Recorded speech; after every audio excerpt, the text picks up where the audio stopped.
Hello all the home cooks, welcome back to my YouTube channel જે એક home cooking show છે. તો like, share and subscribe કરો મારી ચેનલની સાથે. તમે મને ફેસબુક અને ઇન્સ્ટાગ્રામમાં પણ ફોલો કરી શકો છો.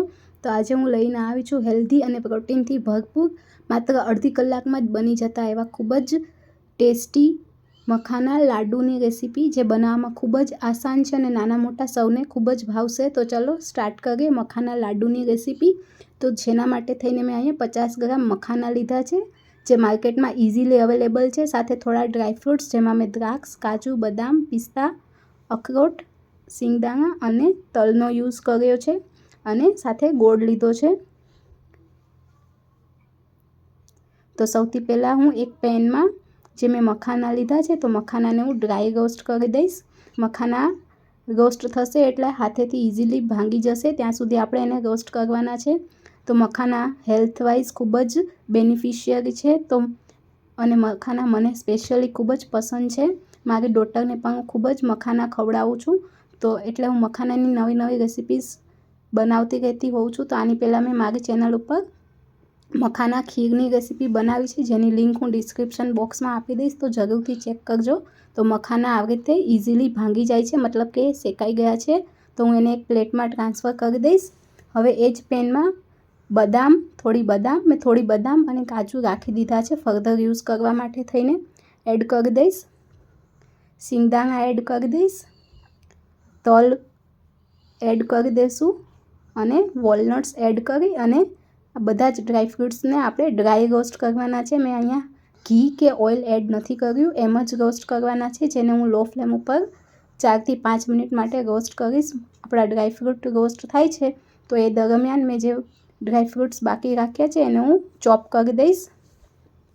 તો મેં એને ચોપ કરી દીધા છે, અને એ દરમિયાન આપણા જે આ ડ્રાયફ્રૂટ્સ છે એ પણ શેકાઈ ગયા છે. અહીંયા મેં સિંગદાણાના ફોતરા રિમૂવ નથી કર્યા, ફોતરા સાથે જ યુઝ કર્યા છે. એના લીધે મારા લાડુ જે છે એ થોડા ડાર્ક કલરના થયા છે. તમે ચાહો તો સિંગદાણાના ફોતરા રિમૂવ કરીને પછી યુઝ કરી શકો છો. તો હવે જે મખાના શેકાઈ ગયા છે, તો હું મખાનાને ગ્રાઇન્ડ કરી લઈશ. અહીંયા હું મખાનાનો સાવ ફાઇન પાવડર નથી બનાવતી, અધકચરા દળું છું. તો એ મિક્સરને હું એક બાઉલમાં ટ્રાન્સફર કરી લઈશ.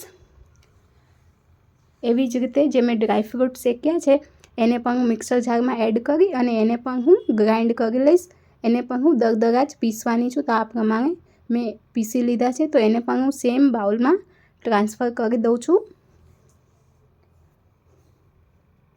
નેક્સ્ટ એ જ પેનમાં હું 1 ટીસ્પૂન ઘી એડ કરી અને મેં જે ડ્રાયફ્રૂટ્સ ચોપ કરીને રાખ્યા છે એને હું ઘીમાં શેકી લઈશ.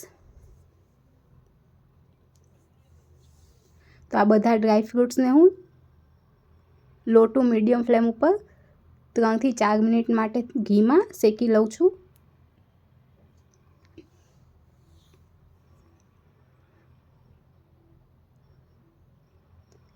ડ્રાયફ્રૂટ્સ શેકાઈ ગયા છે, એક પ્લેટમાં મેં ટ્રાન્સફર કરી લીધા હતા, અને એ ડ્રાયફ્રૂટ્સને પણ આપણું જે મખાનાનું મિક્સર છે એમાં જ એ બાઉલમાં એડ કરી દઈશ. હવે નેક્સ્ટ ફર્ધર એ જ પેનમાં હું 1 ટીસ્પૂન ઘી એડ કરી અને મેં જે ગોળ લીધો છે એ ગોળ એમાં હું એડ કરી દઈશ. અહીંયા મેં અંદાજે 40 ગ્રામ જેટલો ગોળ લીધો છે. 50 ગ્રામ મખાનાની ક્વોન્ટિટીમાં આ ગોળની ક્વોન્ટિટી સફિશિયન્ટ છે. તમને વધારે પસંદ હોય ગળ્યું તો તમે વધારે એડ કરી શકો છો. તો અહીંયા હું ગોળને ઘીમાં શેકવાનું સ્ટાર્ટ કરું છું, બટ એ પહેલાં હું એમાં 1 ટેબલ સ્પૂન જેટલું પાણી એડ કરું છું. પાણી એડ કરવાનું રીઝન એ છે કે જો આપણે ગોળની પાઈ ઘીમાં બનાવશું અને પાઈ જો થોડી પણ હાર્ડ થઈ જશે તો આપણા લાડુ હાર્ડ થઈ જશે. પાણી એડ કરવાથી આપણી જે ગોળની પાઈ છે એ હાર્ડ નહીં બને. એટલે મેં ખૂબ જ ઓછું પાણી એડ કર્યું છે, માત્ર 1 ટેબલ સ્પૂન જેટલું. તો આપણે આ ગોળની પાઈને 5 મિનિટ માટે થઈને લો ફ્લેમ ઉપર આ રીતે કૂક કરી દઈશું.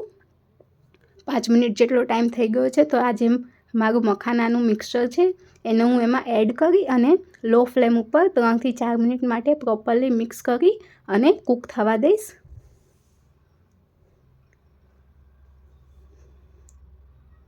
તો આપણું બધું જ મિક્સચર ઇવનલી મિક્સ થઈ ગયું છે, અને 3 થી 4 મિનિટ જેટલો ટાઈમ થઈ ગયો છે. તો ગેસને બંધ કરી અને આપણું આ જે મખાના લાડુનું મિક્સચર છે એને એક બાઉલમાં ટ્રાન્સફર કરી અને એના લાડુ બનાવવાનું સ્ટાર્ટ કરીશ.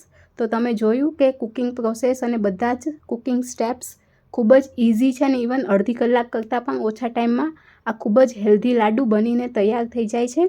તો તમે તમારા બાળકોને લંચમાં પણ આ લાડુ આપી શકો છો. તો જરૂરથી ટ્રાય કરો મખાના લાડુની આ રેસીપી.